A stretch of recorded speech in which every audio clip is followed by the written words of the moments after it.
This invitation was never about reconciliation. You knew.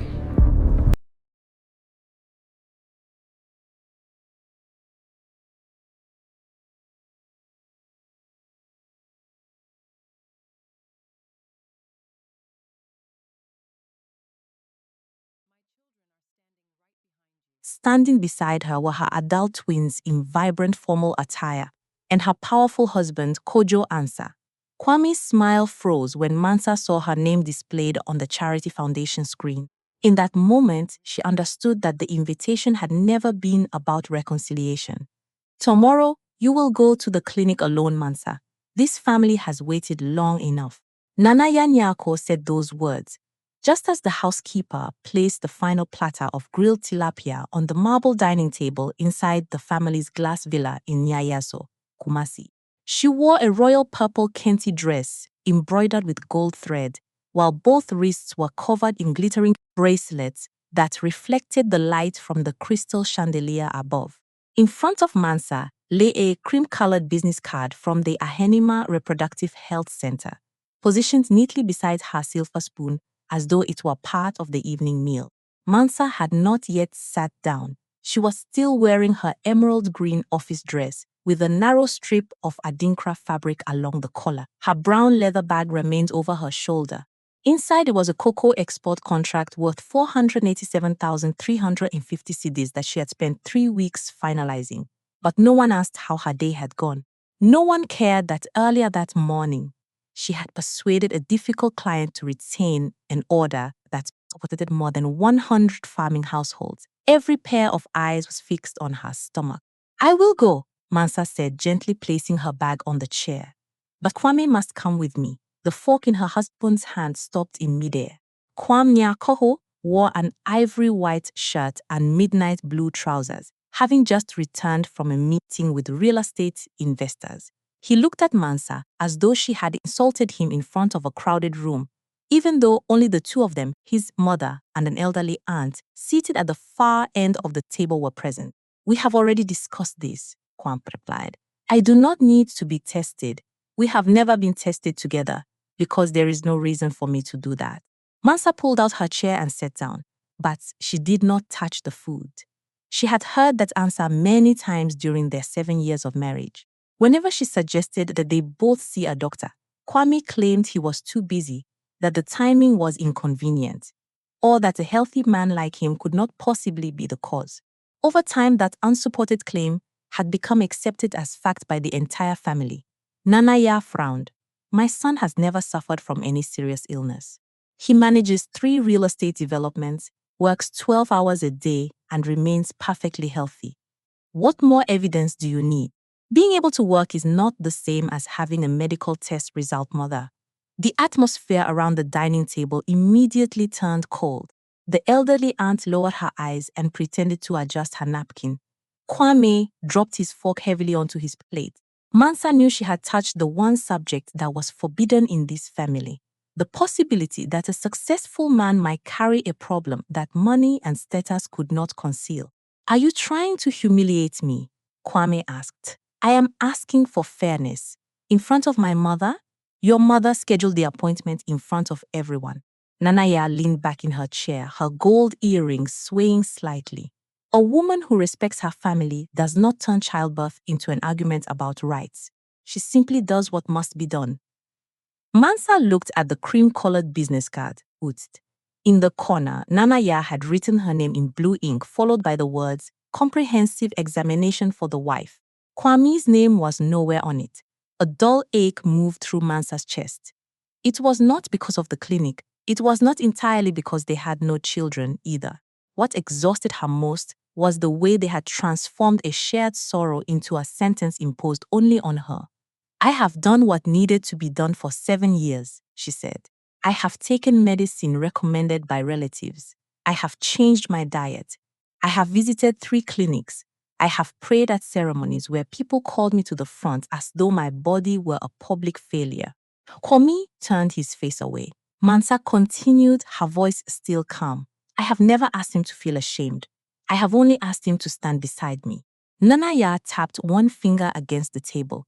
Love cannot continue a family bloodline, but cruelty can destroy a family before any child has the chance to arrive. Kwame sprang to his feet. The velvet-covered chair scraped sharply across the polished stone floor. That is enough. He walked toward the glass doors overlooking the perfectly landscaped garden. Outside, golden lights illuminated the artificial pond and the ornamental palm trees Mansa had helped choose when the villa was first completed. Everything in the house was luxurious, yet she had never felt smaller than she did at that moment. Kwame turned back. A man cannot continue living under constant gossip. All my friends have children. At every gathering, people ask when the Nyako family will finally have an heir. And you think they do not ask me? I am the one who must carry the family name. Mansa slowly removed the mustard yellow kente scarf from her head. It was the scarf her mother had left her before passing away and the one she often wore whenever she needed to remember who she had been before becoming Kwame Nyako's wife. She placed it beside the business card. And what about my name? She asked. Who will protect it? No one answered. Mansa looked at the husband who had once held her hands at the altar and promised that they would face every hardship together. Now, he stood inside the home they had built as a couple, yet looked at her as though she were a problem that needed to be removed. Kwame tightened his jaw. A wife who cannot give my family a future should not ask me to sacrifice my dignity for her. Mansa felt the words pass through her like a cold blade. Even so, she did not cry, plead, or raise her voice. She simply placed one hand on the yellow scarf. What kind of dignity, she asked, requires an innocent person to carry all the blame? Kwame did not answer. His silence answered everything. A courier wearing a grey shirt walked into the cocoa export office where Mansa Bediako worked and placed a brown envelope stamped with the seal of Nyako and Mensia law firm in front of her. Mrs. Mansa Bediako? Mansa looked up from the order spreadsheet. The burnt orange dress she wore that day was still perfectly pressed, and her small gold earrings moved slightly as she nodded. On her desk were 3 files containing details of cocoa shipments, awaiting transport, a cup of cold tea, and the mustard yellow tenti scarf folded neatly beside her computer. She signed for the envelope. The courier walked away without knowing that he had just handed a woman the final chapter of her 7-year marriage. Mansa did not open it immediately.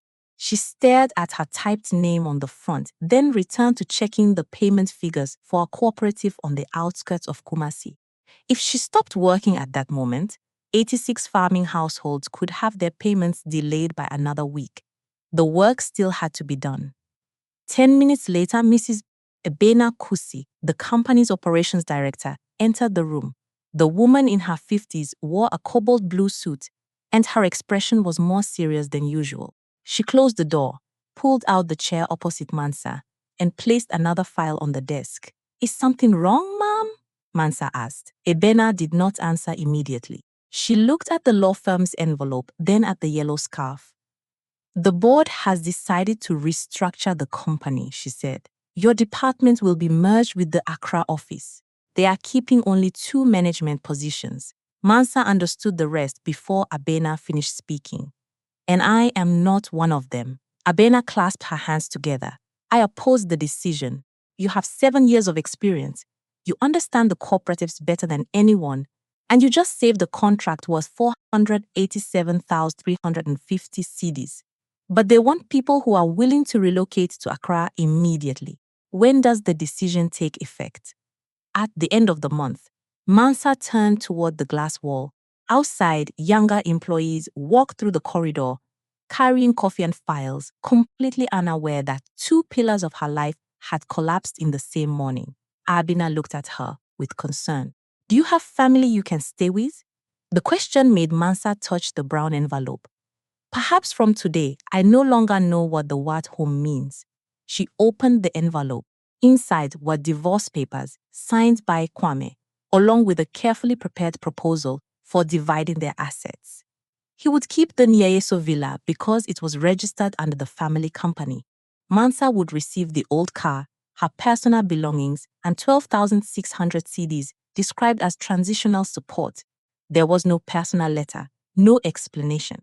only cold legal language stating that the marriage had broken down because they had failed to achieve their shared family goals. Mansa read that line twice. Kwame still did not mention that he had refused to undergo medical testing. He had turned an unverified assumption into the official reason for ending their marriage. She placed the papers down. Ebena asked softly, "Are you all right?" "No," Mansa replied, "but I still know what I need to do next." That afternoon, she completed the pay schedule for the farmers, handed over 2 important files, and backed up the personal documents she was legally allowed to keep. She did not take the company's client list, even though she knew it could help her find work more quickly. Before Mansa left the office, Obena handed her a white envelope. "This is not money," she said. "It is a recommendation letter. I explain exactly how well you understand supply chains, contract negotiations, and crisis management." Mansa accepted it with both hands. "Why are you helping me?" "Because there are days when a woman does not need someone to rescue her. She only needs one person who refuses to lie about her abilities." That evening, Mansa left the Nyayeso villa with 2 suitcases, a box of documents, and her mother's kente scarf. Kwame was not there. The house manager said he was meeting with his lawyers. Nana Iya stood on the staircase wearing a wine-colored silk dress. She looked at Mansa's luggage but did not come down. "You should accept the support payment," she said. "At least this family is still behaving responsibly." Mansa stopped beside the door. Responsibility is not giving money to someone after forcing her to carry an accusation that was never supported by evidence. "You have always enjoyed arguing." "No, it simply took me too many years to learn how to put my thoughts into words." She left without slamming the door. Mansa's new apartment was near Asokwa, on the 2nd floor of a cream-colored building. The small living room contained only an old sofa, a wooden table, and a window overlooking a busy street. The first 3 months of rent cost 4,860 cedis. After paying the deposit, transportation costs, and necessary bills, she had exactly 18,740 cedis left in savings. It was not enough to live without direction. Mansa took out a notebook and listed everything she still had. 7 years of experience, Ebena's recommendation letter, the old car, her knowledge of cooperatives, and 3 phone numbers belonging to people who had once trusted the way she worked. She called the first person. It was Mrs. Mam Ezi, the manager of a small cooperative that was struggling because its shipments were frequently delayed. Mansa offered to review the transport system for a reasonable fee. "Do you still work for your former company?" Mame Ezi asked. "Not anymore." "So are you running your own business now?" Mansa looked around the empty room, at the old table and the 2 unopened suitcases. "Not yet," she replied, "but I am starting." 3 days later, Mansa received her first consulting contract. The amount was not large, only 3,275 cedis, but it was enough to cover the following month's expenses and purchase a second-hand printer. The night before meeting her client, she stood in front of the mirror wearing a turmeric yellow dress and gently wrapped the kente scarf around her neck. The face in the reflection still looked tired, but the eyes no longer belonged to the woman who had sat silently at the Nyarko dining table. Mansa placed one hand on the knot of the scarf. "I am not starting again from nothing," she whispered. "I am starting again from experience." For the first time in many years, her future no longer depended on whether another family accepted her. It depended on her. Mansa Bediako sat in the last row of the conference hall at the Kumasi National Cultural Center, using a red pen to circle 3 unrealistic figures in the business plan belonging to the man presenting on stage. His name was Kojo Ansa. He wore a neatly tailored cocoa brown suit over a cream mandarin collar shirt with narrow kente trim at the cuffs. Behind him, the screen displayed a model of sensors designed to measure soil moisture and send data directly to farmers' phones. The idea was modern, the visuals were polished, and his delivery was confident. Most of the guests were paying close attention, but Mansa saw a problem. Kojo explained that the system could help hundreds of farms reduce water waste, predict the best time to apply fertilizer, and identify areas at risk of crop failure. He explained the technology clearly. But when an investor asked who would train farmers to use the equipment, Kojo merely said that the technical team would provide support when necessary. Mansa underlined another sentence. When someone asked about the cost of transporting sensors to remote cooperatives, Kojo quickly moved on to a projected growth chart. When an older woman representing local farmers asked how they would be compensated if their data were lost, he paused for several seconds before saying that the company would create a procedure later. The room still applauded when the presentation ended. Mansa did not clap immediately. She had been working as an independent consultant for almost a year. Her first 3 cooperatives had referred her to 2 others, but her income remained unpredictable. Some months, she earned more than 6,000 cedis. In others, she made only enough to cover rent, fuel, and repairs to her old car. She no longer needed anyone's permission to make decisions about her work, but that freedom came with a very real fear. If only 2 clients stopped working with her, everything she had built could become unstable again. That was why she had not come to the conference looking for love. She had come looking for work. After the presentation, guests gathered around Kojo. Some praised the boldness of his idea. Several investors handed him their business cards and promised to contact him. Mansa stood short distance away and waited until the crowd had thinned before approaching. Mr. Answer, Kojo turned. Yes, my name is Mansa Bediako. I provide supply chain consulting for cocoa cooperatives around Kumasi. It is a pleasure to meet you. He extended his hand. Mansa shook it, then handed him the business plan covered in red markings. If you carry out the plan exactly as you presented it, your company could run out of money before completing the second installation phase. Kojo's smile faded. 2 men standing nearby glanced at each other. One raised an eyebrow slightly, as though waiting to see how Kojo would respond to such a direct criticism. What makes you say that? Kojo asked. Your transportation costs are at least 30% lower than the real figures. You have not included on-site training expenses, the cost of replacing damaged equipment, or the time farmers will have to stop working in order to learn the new system. More importantly, your payment plan requires the cooperatives to pay too much in advance. The equipment requires production capital. I understand, but the people you want to serve cannot lock away their money for 6 months while waiting for an untested technology. Kojo looked down at her notes. Did you read this entire document while I was presenting? I began reading it when the organizers sent the materials to attendees last week, and you came here only to tell me that my plan would fail. Mansa held his gaze calmly. I came to hear an idea that could help farmers. But a good idea is not enough when the person building it does not understand how money, goods, and trust move in the real world. A brief silence settled between them. Mansa was accustomed to the irritation of men who disliked being corrected by a woman in front of other people. She prepared to take back the plan and leave. Kojo, however, did not throw the document onto the table or use his title to silence her. He opened the first page. You said my transportation estimate is too low. What would be a realistic figure?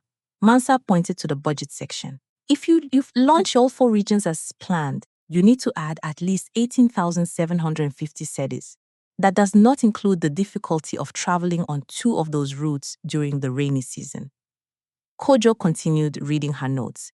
In the training, do not send engineers to speak for 2 hours and then leave. Select someone from each cooperative, pay that person to become a com-term trainer, and let the farmers learn from someone they already know. They will trust a familiar person more than a technical team arriving in expensive shirts. This time, Kojo smiled genuinely. You do not like my shirt? I did not say that, but you thought it.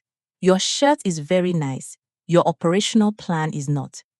One of the men nearby laughed before quickly turning away. Kojo laughed as well, without appearing offended. He took a moss green business card from his jacket pocket. I would like to hire you to review the entire plan. Mansa did not accept the card immediately. As an employee? No, as an independent consultant. What would the scope of the work be? Cost evaluation, development of a training process, and designing a payment system that works for the cooperatives. What is the deadline? I was thinking 3 weeks. It will take 5 weeks if you want it done properly. Kojo studied her for several seconds. What is your fee?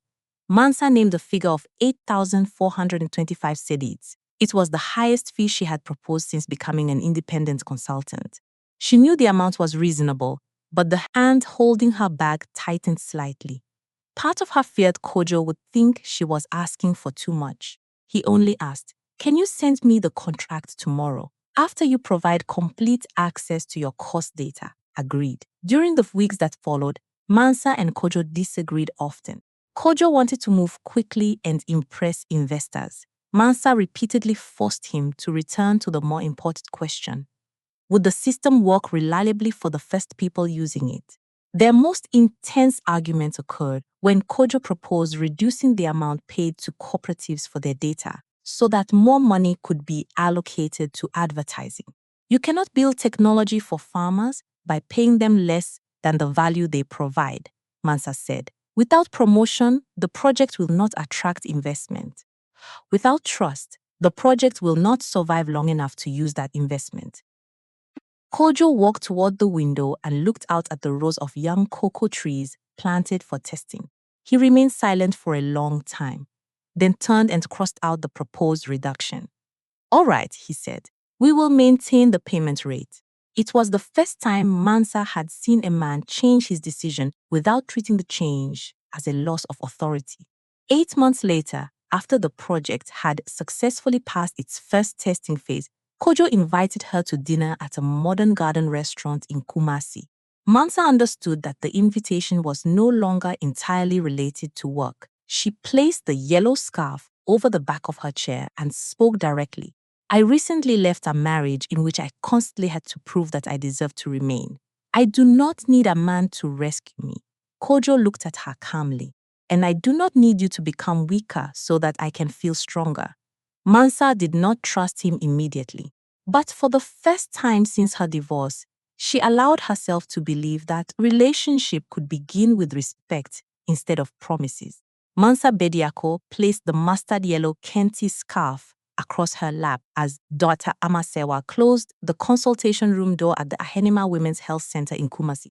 The room was softly lit, modern and private, with paintings of cocoa blossoms hanging on cream-colored walls. Mansa wore a teal silk dress, while Kojo Ansa sat beside her in a moss green suit with subtle kente trim at the cuffs.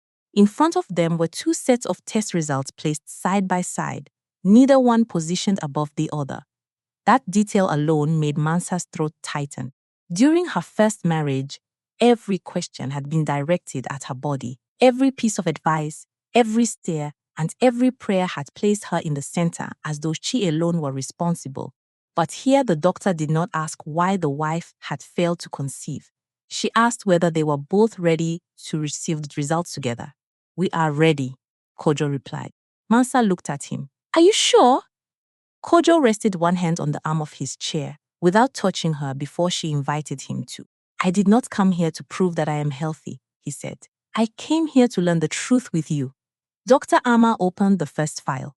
She explained that Mansa's results showed a hormonal imbalance affecting her reproductive cycle, but it did not mean that she was completely unable to become pregnant. She would need further testing, lifestyle adjustments, and possibly a long course of treatment. There were no guarantees, no miracles, only possibilities, limitations, and decisions that had to be considered carefully. Mansa listened to every sentence, but in her mind she could still hear Nanaya, the voices of distant aunts, and Kwame's cold words at the dinner table. For years they had called her a woman who could not bear children without having a complete medical result. They had turned an assumption into a sentence, then demanded that she live as though that sentence were the truth. "So I am not infertile?" she asked. Dr. Amma did not rush to answer with a simple label. "I would not use one word to define your entire condition. Fertility is not a switch that is either fully on or fully off. There are factors making conception more difficult, but there are still reasonable options available to us." Mansa tightened her fingers around the edge of the scarf. "I wish I had known this sooner. Have you been tested before?" "I went to several places, but most of those appointments began with the assumption that the problem was mine." My former husband never came with me. Dr. Amma was silent for a few seconds. That happens to more women than we would like to admit, she said. A problem involving two people is often turned into the burden of one. Kojo lowered his gaze to the floor, not because he felt embarrassed for Mansa, but because he understood what those years had left behind inside her. He did not say that he was different from Kwame. He did not use his presence as a reason to be praised. The doctor moved to the second file. Kojo's results showed no serious abnormalities, although one indicator would need to be monitored. He was advised to adjust his work schedule, rest more consistently, and complete another test after several months. Kojo asked many questions. He asked about success rates, possible side effects of the medication, treatment costs, and the impact the process might have on Mansa's health. When the doctor explained that it could take a long time, he did not turn toward his wife with disappointment. He simply took out a small notebook and wrote down every detail. On the way out of the consultation room, Mansa stopped in the hallway. Large glass windows overlooked a green garden where several women sat beside their loved ones. Some held their husbands' hands. Others sat alone. Kojo, she called. He turned around. What if this does not work? Then we will be sad. Is that all? No. We may be disappointed, exhausted, and forced to change many of our plans. But I will not turn a medical result into a judgment about your worth. Mansa studied him for a long moment. You do not know what you are promising. I know I cannot promise that we will have children, Kojo said. I can only promise that I will not leave you alone in something that belongs to both of us. The months that followed were not easy. Mansa had to balance treatment with a growing business. Some days, she left the clinic and went directly to a cooperative meeting, still wearing her turmeric yellow dress and keeping her expression composed even while her body felt exhausted. Kojo adjusted his work schedule, but at times his concern became an overly detailed plan. He recorded medication times and offered so many reminders that Mansa began to feel like a project under supervision. One evening, she closed his notebook. I need a husband, not a supervisor. Kojo fell silent, then apologized. From that point on, he asked only, what do you need me to do today? Sometimes Mansa needed him to drive her to the clinic. Sometimes she needed him to sit quietly beside her. On some days, she simply wanted to continue working like an ordinary woman, not a patient waiting for a result. After many months of treatment and monitoring, the doctor confirmed that Mansa was pregnant. She did not scream with joy. She sat silently on the edge of the bed, one hand resting on her stomach and the other holding the yellow scarf. The happiness came with fear, because she understood that pregnancy was not a guarantee that everything would go smoothly. Kojo knelt in front of her. We will take it one day at a time, he said. When they learned that she was carrying twins, they became even more careful. Mansa reduced her workload but did not abandon her business. She delegated authority, clearly, created backup systems, and learned how to accept help without feeling that she had lost her competence. Senna and Selom were born healthy under the close supervision of the medical team. Kojo stood beside the bed with red-rimmed eyes, while Mansa looked at the two babies with profound gratitude, but did not see them as proof of her innocence. A few weeks later, Kojo asked whether she wanted to tell Kwame. Mansa looked at the yellow scarf draped over the side of the cradle. Nobo, are you afraid he will find out? No, I do not want our children to grow up inside a story where their existence matters only because it proves that a man was wrong. Kojo nodded. Mansa leaned over the two babies. You were not born to avenge your mother, she whispered. You were born to live lives of your own. For the first time, she understood that healing was not about returning to the people who had judged her and forcing them to regret what they had done. Healing was reaching a point where she no longer needed them to believe her.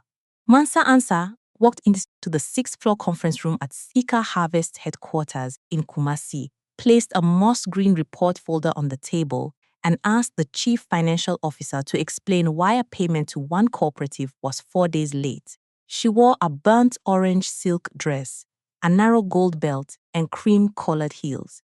The mustard yellow kente scarf rested lightly over her left shoulder, no longer wrapped around her head as it had been during the years when she needed it to conceal her exhaustion. Through the glass wall behind her, the entire modern Sika Harvest campus stretched into view, including the research center, equipment warehouse, and a lush experimental cocoa garden. The 14 people in the room fell silent. On the screen was a report covering 43 cooperatives using the company's crop monitoring system. The growth figures were impressive, but Mansa focused only on a small note stating that 126,870 CDs in purchasing payments had not been transferred on time. The bank requested additional verification, the chief financial officer explained. We can complete it before the end of the week. Did those farmers deliver their goods on time? Yes. Then the company must pay them on time. A board member suggested using the reserve fund to cover the amount temporarily. Mansa agreed, but instructed the finance department to redesign the verification process so the problem would not happen again. She did not shout or threaten to dismiss anyone. She simply reminded them that Sika Harvest technology would mean nothing if the people who produced goods still had to wait for money that already belonged to them. Kojo sat at the opposite end of the table in a cocoa brown suit. He did not interfere with his wife's decision, even though he was officially the company's chief executive officer. For years, articles had described him as the technological mind behind Seka Harvest, but everyone inside the company understood that Mansa was the one who built the systems that allowed those ideas to survive outside the laboratory. Their success had never come quickly. During the first year, Sika Harvest had only 7 employees working in a rented office above a furniture store. In the hot season, the air conditioning unit frequently stopped working. During the rainy season, water leaked through the window frames and damaged 2 boxes of sensors before they could be delivered to customers. For the first 3 years, Mansa and Kojo took no share of the profits. They used the money to pay salaries, purchase components, and rent transport vehicles. At one point, Kojo proposed mortgaging their small home so they could expand faster, but Mansa refused. She did not want to build a company that served farmers by placing her family under a debt they could not control. They once lost their largest customer because they refused to pressure a cooperative into lowering its prices. A contract worth 642,308 ECs disappeared after a single meeting, forcing the company to reduce its hiring plans and postpone the opening of a new research facility. Kojo had been furious. He believed they needed to be flexible in order to survive. Masa understood the pressure, but she would not accept a company speaking about fairness at conferences while quietly transferring every risk onto the people with the least power. We may grow slowly, she had told him, but we must never grow by making other people smaller. Sika Harvest survived, not because a mysterious investor appeared at the perfect moment, but because they reduced expenses, renegotiated deadlines with suppliers, and proved the system's value one harvest at a time. The first cooperatives recommended them to other regions.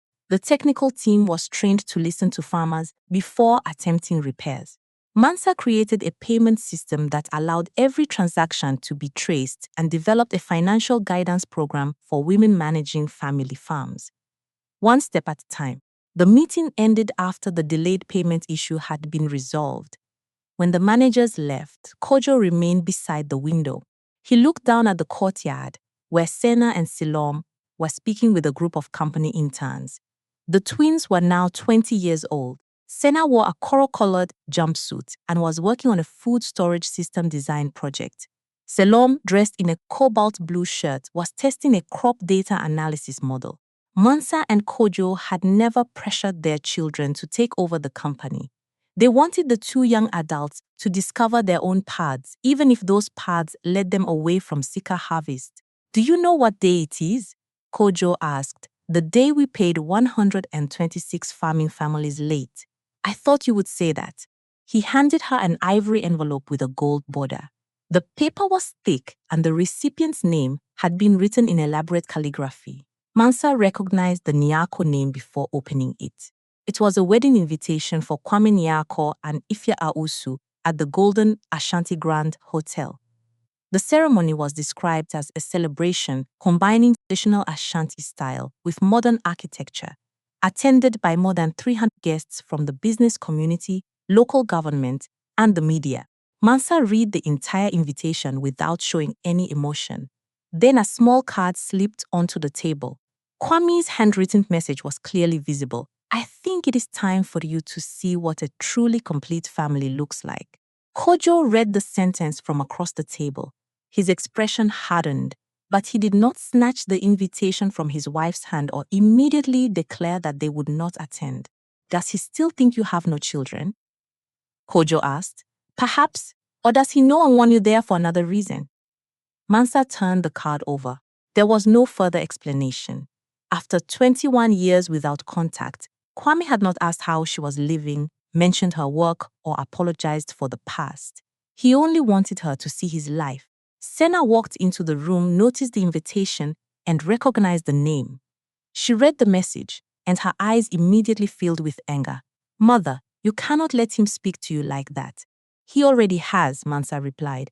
Then you have to tell him the truth. Selom stood behind his sister, watching quietly. Perhaps he wants Mother to react. Kojo looked at Mansa. Do you want to ignore it, or do you want to face whatever is still trying to define you? Mansa touched the yellow scarf on her shoulder. 20 years earlier, she had believed that victory would be the day Kwame discovered that she had children, a successful career, and a husband better than him. But now, standing inside the company she had spent thousands of days building, she understood that her life was not a performance for a former husband. Even so, the invitation carried more than mockery. It carried an unspoken intention. Mansa folded the invitation. Before I decide whether we are going, she said, I want to know why a man who remained silent for 21 years suddenly needs me to appear on his wedding day. This time, she would not accept a story merely because someone told it with confidence. Senna Ansa placed the tablet on her mother's desk and said, Mother, you cannot attend that wedding until you see this. Mansa had just finished a meeting with the operations team at Sika Harvest's headquarters. Late afternoon sunlight streamed through the glass walls, casting long golden bands across the walnut desk. She was still wearing her cobalt blue dress, while the mustard yellow kente scarf lay neatly folded beside a stack of files. Kojos and Silom entered immediately after Senna. Displayed on the tablet was the website of a new charity foundation established by Kwame Nyako. Its elegant logo showed a woman holding an empty space in her arms, and beneath it appeared the program's name, the Nyako Family Hope Foundation. Mansa read the introduction. The foundation claimed it would support women facing fertility challenges, provide funding for medical examinations, and organize community counseling sessions. Its official launch would take place during Kwame and Efia's wedding reception at the Golden Ashanti Grand. At first glance, it appeared to be a worthy initiative. Then, Mansa scrolled down to the inspirational story. A paragraph described how the Hauta had once endured a painful marriage to a wife who could not have children. According to the account, Kwame had patiently supported her for many years, but had eventually been forced to end the marriage in order to protect his family's future. That experience was presented as the motivation behind his decision to help other women receive treatment earlier. Mansa's name was not mentioned, yet every detail belonged to her. The 7-year marriage, the villa in Nyayeso, the clinic visits, and the pressure from her husband's family. Even the illustration showed a woman wearing a mustard yellow kente scarf. Senna folded her arms across her chest. He turned you into a symbol of failure to promote his own image.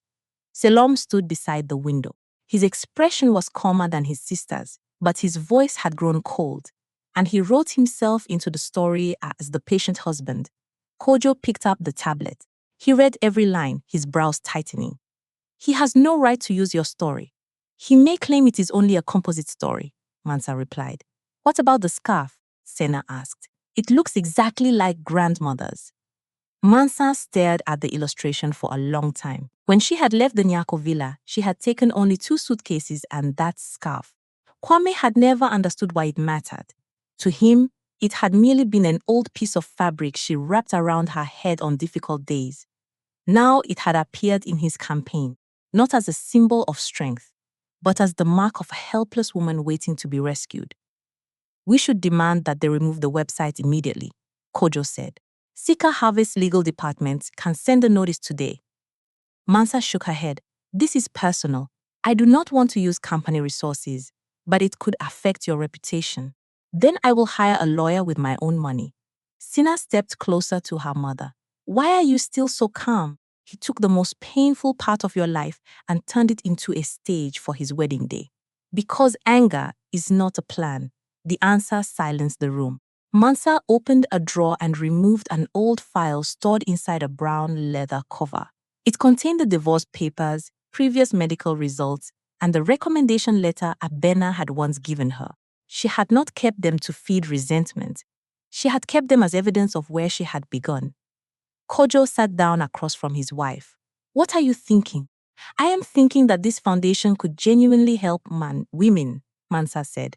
But a good purpose cannot be built on a lie. She asked Sina to find the foundation's list of advisors. Selom checked its public registration records, while Kojo contacted an independent lawyer named Akua Frimpong. Less than an hour later, they discovered that the Nyako Family Hope Foundations had been registered only 3 months earlier. Yet, it had already received funding commitments worth 1,286,400 cedis from local businesses. In the documents sent to sponsors, the story of the wife who could not have children appeared repeatedly. Kwam had not invited Mansa merely to display his new marriage. He needed her to be there. Her silent presence at the wedding would be treated as proof that she accepted his version of their past.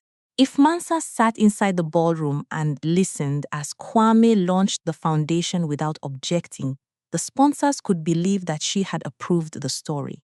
The invitation was a trap wrapped in ivory paper and gold trim. That evening, Attorney Akua arrived at Sika Harvest offices. She wore a wine-red suit and carried copies of promotional material collected from the website and sponsored documents. You have grounds to demand that they stop using personally identifying details, Akua said. But to prove harm, we need to establish exactly how Mr. Nyako presented this story to his partners. Can the foundation launch be stopped? Kojo asked. We could see court intervention, but the timing is extremely tight. Another option is to send a legal notice tonight and demand that they correct all the material before the wedding. Sina objected. Then he only has to change a few words and continue pretending to be a good man. Mansa looked at her daughter. What do you want? I want him to tell the truth in front of everyone he deceived. And after that, Sina fell silent. Mansa understood that her daughter's anger came from love, but she did not want Sena and Selom entering the ballroom with the responsibility of avenging their mother. The 2 young adults were not responsible for repairing choices made before they were born. She turned to Akua. Send the notice. Demand that they stop using my story and provide every document they have sent to sponsors. Do you still intend to attend the wedding? Yes. Kojo studied her carefully. Are you certain?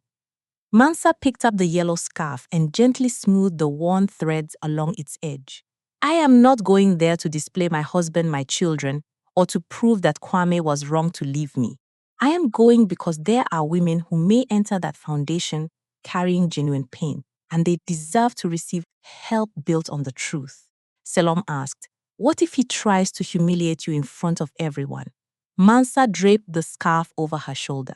Then he will have to do it while I am standing in front of him, not inside a story in which I was never allowed to speak. For the first time in 21 years, Mansa decided to step back into the world of the Nyako family. But this time, she was not going there to ask them to recognize her worth. She was going to reclaim the right to tell the story that belonged to her.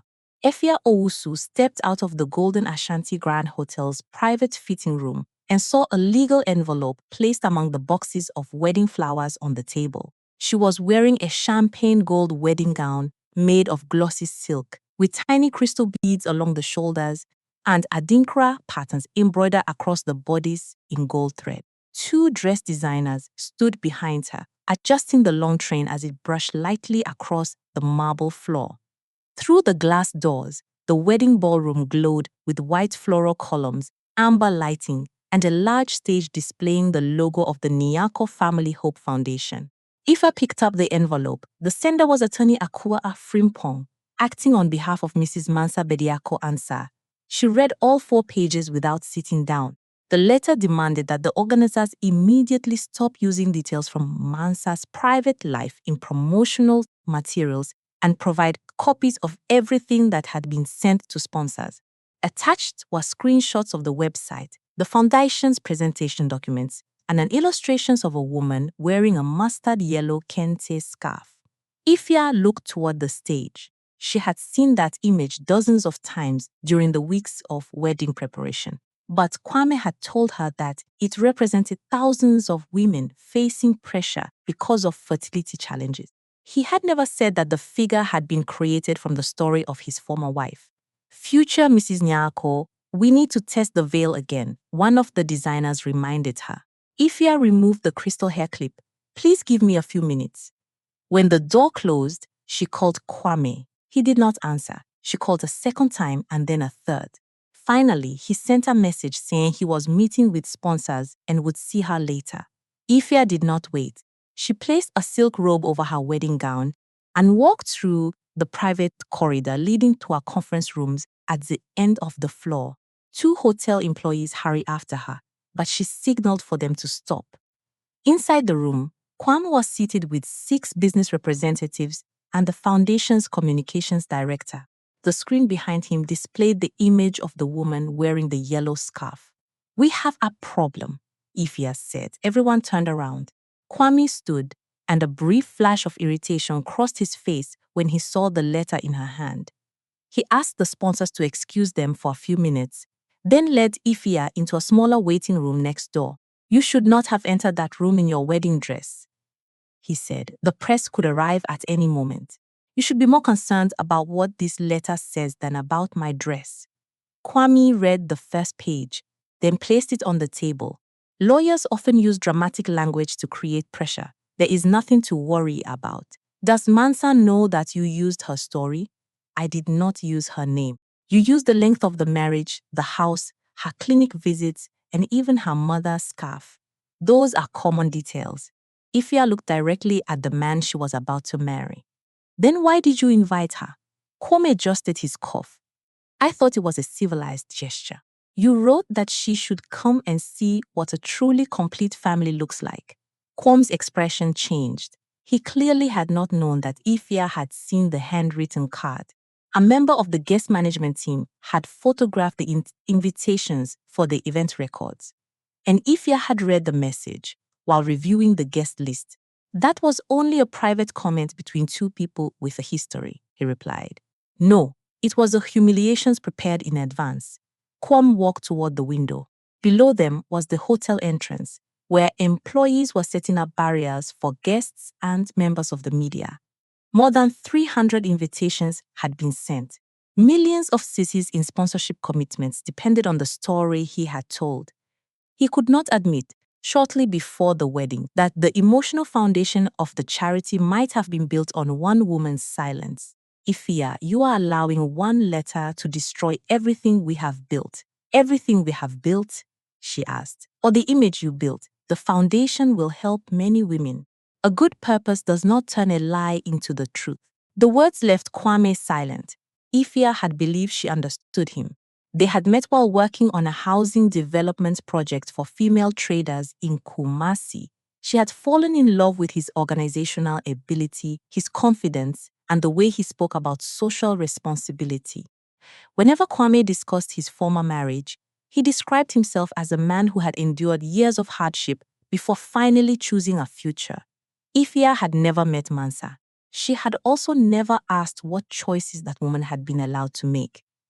Did you ever undergo medical testing with her? Ifya asked. Kwame turned around too quickly. That is not relevant. So the answer is no.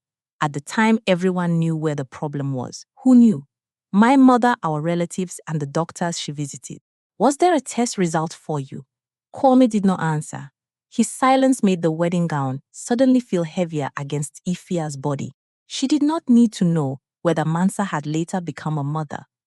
The fact that Kwame had never been tested, he allowed one woman to carry all the blame was enough to change the way Ifya saw him. Why did you invite her? Ifya asked again. Kwame exhaled heavily. I wanted her to see that life had moved on. Whose life? Mine. Then why did you need her to witness it? He turned his face away.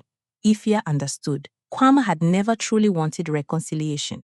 He wanted a woman he had once discarded to sit quietly among the guests and confirm that he had won.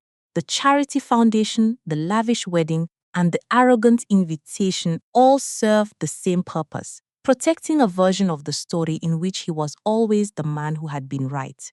Ifya removed the engagement ring from her finger, but did not set it down. I have not cancelled the wedding, she said, but I will not walk onto that stage until you correct this. What do you expect me to do in front of 300 guests? Tell the truth. You do not understand how badly that would damage my reputation. I do understand.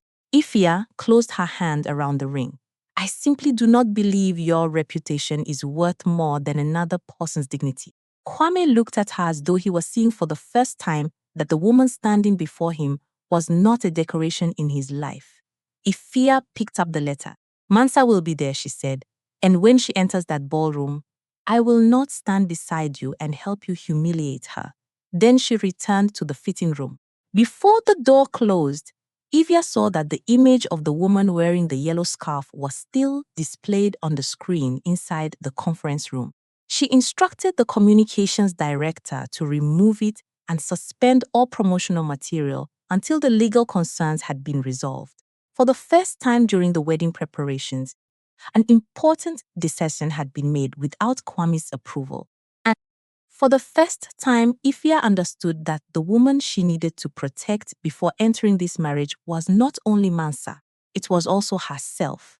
Mansa Ansah walked through the glass doors of the Golden Ashanti Grand Ballroom wearing a wine-red gown, the mustard yellow kente scarf resting with quiet dignity over her shoulder and Kojo beside her. Senna and Selom followed behind them. The twins were not dressed alike, but their facial features made it immediately clear that they were siblings.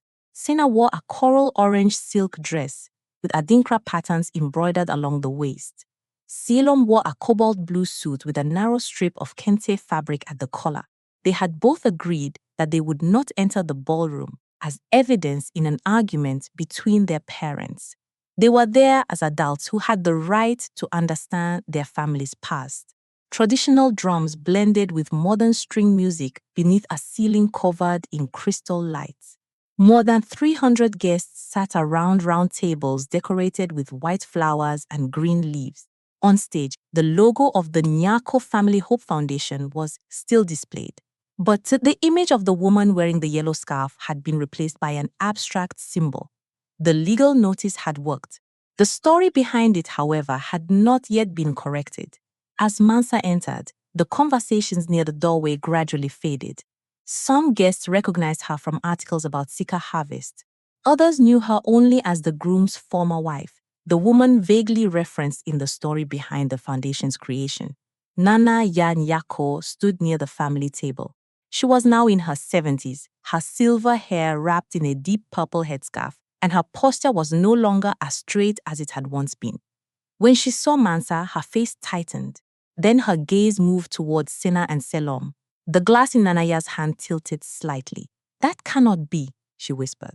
Kwame stood several steps away in a black ceremonial suit embroidered with gold patterns along the lapels. Time had left lines around his eyes, but the way he held his chin high was unchanged. He still looked like the man who had once sat at the dining table, believing that his silence could determine his wife's worth. He walked toward Mansa. His formal smile quickly disappeared when he saw the twins. Why did you bring them here? Kwame asked quietly. Mansa kept her voice calm. You invited my family. I invited you and your husband. These are Sina and Selom, our adult children. Kwame looked from one twin to the other. The shock on his face was quickly replaced by suspicion. He did not ask how old they were, what they did, or whether they were well. His first question was about himself. Why did you never tell me? After the divorce, you never asked. I had a right to know. What right, Kwame? The question left him without an answer. Kojo stepped forward until he stood beside his wife, not in front of her.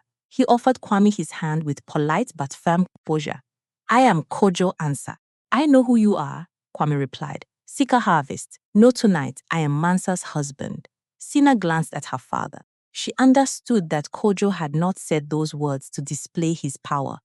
He was simply refusing to let business success become the only reason Kwame respect their family. Nanaya approached them. She looked at Sina, then Silom, as though searching for some indication that the entire scene had been arranged. Finally, her eyes settled on Sina's yellow scarf. You had children, she said. Yes, twins. Yes. Nanaya's lips trembled. Then why did you not come back and tell us? Mansa did not become angry. She had imagined that question for years, but when she finally heard it, she felt only a clear and sober sadness. Because I did not give birth to my children, so that I could ask this family to reconsider the judgment it had passed on me. Nanaya reached towards Sina, but the young woman took half a step back. There was no hatred in the movement, only a clear boundary. My name is Sina, she said. This is my younger brother, Selom. I know who you are. Nanaya lowered her hand. At the far end of the ballroom, the master of ceremonies began asking the guests to take their seats. Several important sponsors had received the legal notice that afternoon and were now repeatedly glancing toward Kwame.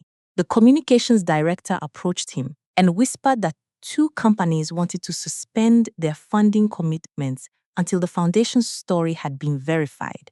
Kwame tightened his jaw. He turned to Mansa. You frightened my sponsors on my wedding day. No. Your documents frightened them. This foundation will help thousands of women. Then build it on medical evidence, professional expertise, and the consent of the people involved. Do not build it on a story you took from me. Several nearby guests had begun listening. Kwame realized that the exchange was no longer private. His expression changed immediately, and he produced a smile wide enough for those around them to see. Mansa, I am very pleased that you finally found the family you always wanted, he said more loudly. Perhaps all those difficult years ultimately led you to the right place. The word sounded like a congratulation, but the way he emphasized finally told Mansa that he was still trying to control the meaning of the past. He wanted her children's appearance to seem like a late miracle, rather than evidence that he had accused Hatta before knowing the truth. Kwame turned toward the guests who were watching. Ladies and gentlemen, this is Mansa, the former wife I mentioned. I invited her to show that even when life separates people, we can still meet again with grace and forgiveness. A few scattered guests applauded. Mansa did not respond immediately. She looked toward the stage, where the speech announcing the foundation was waiting on the podium. Beside it, the screen, the sponsors' names, and funding commitments was more than 1 million CDs. Ifya appeared at the inner entrance. She was still wearing her champagne gold wedding gown, but she was no longer wearing the veil. Her eyes met Mansa's before turning toward Kwame. In Ifya's hands was a folder sent by attorney Akua, containing copies of the divorce documents and records, confirming that Kwame had never undergone medical testing during his first marriage. Before the ceremony continues, Ifya said, "We need to correct something." The entire ballroom fell silent. Kwame moved quickly toward her. "This does not need to be handled in front of the guests." "But you told that story to the sponsors," Ifya replied. "You used it to persuade them to give you money. The truth must therefore be told in front of those same people." Kwame looked at Mansa as though he believed she had arranged everything. Mansa simply stood still. She had not come to destroy the wedding, seize the microphone, or turn an old wound into an act of revenge. She had given Kwame an opportunity to correct the material before the guests arrived. He had chosen to protect his image instead. The master of ceremonies stood awkwardly beside the stage. Attorney Akua appeared at the back of the ballroom with 2 sponsor representatives. She did not look threatening. She simply held a carefully organized file. Ifya looked directly at Kwame. "You can tell the truth," she said, "or I will read what you concealed." Kwame turned toward Mansa. In that moment, the man who had once believed she would remain silent forever finally understood something. Mansa did not need to shout to reclaim her voice. She only needed to stop protecting his lie. Kwame Nyako stood at the center of the Golden Ashanti Grand ballroom stage, holding a microphone in one hand while gripping the edge of the podium with the other so tightly that his knuckles had turned white. More than 300 guests sat in silence. Ifia stood several steps away in her champagne gold wedding gown, the file still in her hands. Mansa remained below the stage with Kojo, Senna, and Silom. Attorney Akua Frimpong sat beside two sponsor representatives, waiting to see whether Kwame would choose the truth or continue protecting the image he had spent months creating. Kwame looked toward the screen. The logo of the Nyako Family Hope Foundation still glowed against a dark blue background. Beneath it was the pledged funding amount of 1,286,400 cedis, enough to provide examinations and counseling for hundreds of families if the money were managed transparently. He turned toward Mansa. "What do you want me to say?" Mansa did not step onto the stage. "I did not come here to write your confession for you." A quiet murmur moved through the guests. Kwame drew a deep breath, then faced the ballroom. He began with the statements he had prepared. He spoke about compassion, community responsibility, and the pain families experience when facing fertility challenges. But when his eyes met Ifia's, she did not nod in support as she usually did. Kwame stopped. "There is a part of the foundation's origin story that was not presented completely," he said. The communications director, standing near the stage, immediately looked down at her phone. Several journalists raised their recording devices. "During my first marriage, Mansa and I did not have children. At the time, my family believed the problem was with her." Mansa looked directly at him. "Not only your family," she said. "You chose to believe it too." Kwame tightened his grip on the microphone. "Yes, I believed it too." He paused for a long time before continuing. "I never completed the medical testing that was necessary. I allowed Mana to face the clinic appointments, the judgment, and the pressure from my family alone. Later, I used that experience to create the foundation story without her consent." Whispers spread across the banquet tables. Nana Ya lowered herself into a chair as though her legs could no longer support her. Her head bowed, and she folded her hands in her lap. For years, she had believed she was protecting the family line. Now, before the entire ballroom, she had to confront the truth that what she had protected was never honor. It was prejudice. One of the sponsor representatives stood. "Mr. Nyako, the documents we received stated that you supported your former wife throughout her treatment. Is that accurate?" Kwame looked toward the file in Ifia's hands. "Not entirely.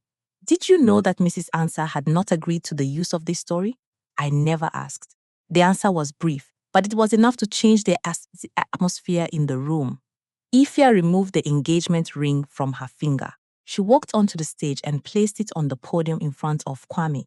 Gasps rose from the front rows. "Ifia," Kwame said quietly, "we can deal with this later." "You had 21 years to learn how to take responsibility," she replied. "I cannot begin a marriage by helping you avoid it again. You are ending everything because of one mistake from the past?" "No, I am stopping because of the way you are still treating the truth in the present." Ifia turned toward the guests. She announced that the wedding would not continue that evening. Any wedding gifts already received would either be returned or transferred to another community organization with the giver's consent. She also asked the sponsors to freeze all pledged funds until the foundation could be restructured under independent oversight. Kwame stood motionless beside the ring. Mansa felt no satisfaction. She saw a man losing his wedding, his credibility, and his control over the story in a single evening. But she understood that those consequences had not been caused by her entering the ballroom with her husband and children. They had been caused by his choices. Attorney Okua invited Mansa to say a few words. At first, she declined the microphone. Then, an older woman seated near the stage stood and said that her daughter was undergoing fertility treatment. She wanted to know whether the foundation would close or continue supporting those who had already registered. Mansa looked across the ballroom. Many of the women had not come to witness a confrontation. They had come because they believed the foundation might open a door they could not afford to enter on their own. She stepped onto the stage. This foundation should not disappear simply because its founder told a false story, Mansa said, but it cannot continue as though nothing happened. She proposed changing the foundation's name and establishing an independent board that included doctors, financial experts, patient representatives, and women's rights organizations. Every personal story used in promotional materials would require written consent. Couples seeking support would be advised that fertility challenges required both partners to be evaluated and should never be treated as the woman's burden by default. One sponsor representative asked whether Mansa would be willing to serve on the new board. She shook her head. I will help design the transparency systems during the transition, but this organization does not need to become a monument to my pain. It needs to serve people who are living with pain of their own. Kojo watched his wife from below the stage. There was no loud pride in his expression, only deep understanding. He knew Mansa had not stepped forward to replace Kwame as the hero of the story. She had stepped forward to change how the people who came after her would be treated. After Mansa left the stage, Nana Ya slowly approached Senna and Silom. She stopped in front of them, but did not attempt to touch either one. I wronged your mother, she said. I do not expect you to call me by any title. I only want you to know that I was wrong. Silom gave a slight nod. Senna studied her for a long time before replying, an apology is the first step. What comes next depends on how you live after today. Nana Ya lowered her head. She was not forgiven immediately. But for the first time, she accepted that forgiveness was not a gift the guilty person had the right to demand.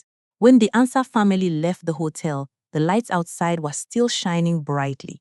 Reporters called Mansa's name, asking her to stop for photographs with Kojo and the twins.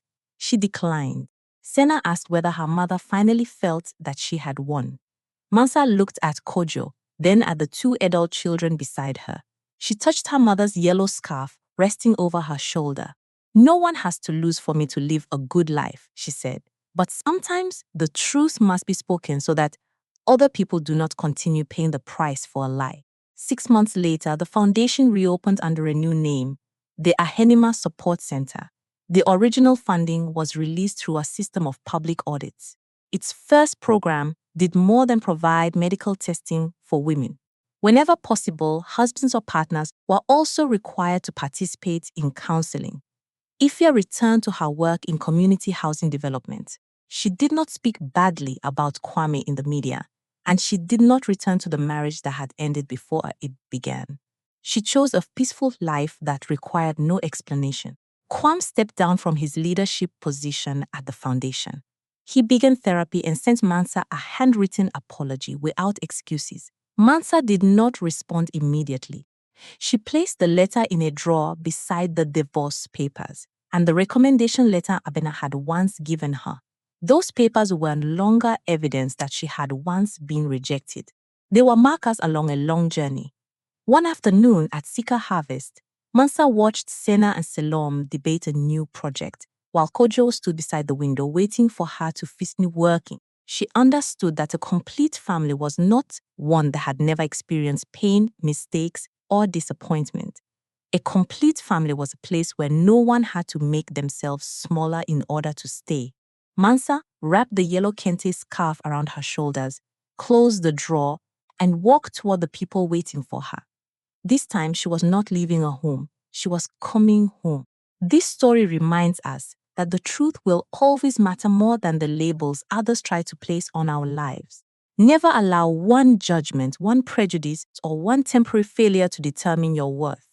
In marriage, as in life, responsibility belongs to both sides, and no one should be forced to carry a burden alone simply because of outdated beliefs. Mansa's greatest achievement was not building a successful business or creating a happy family. It was learning to respect herself even when no one stood beside her. True healing begins when we stop living to prove ourselves to the people who once hurt us. We hope this story gives you greater faith to keep moving forward with calmness, compassion, and strength.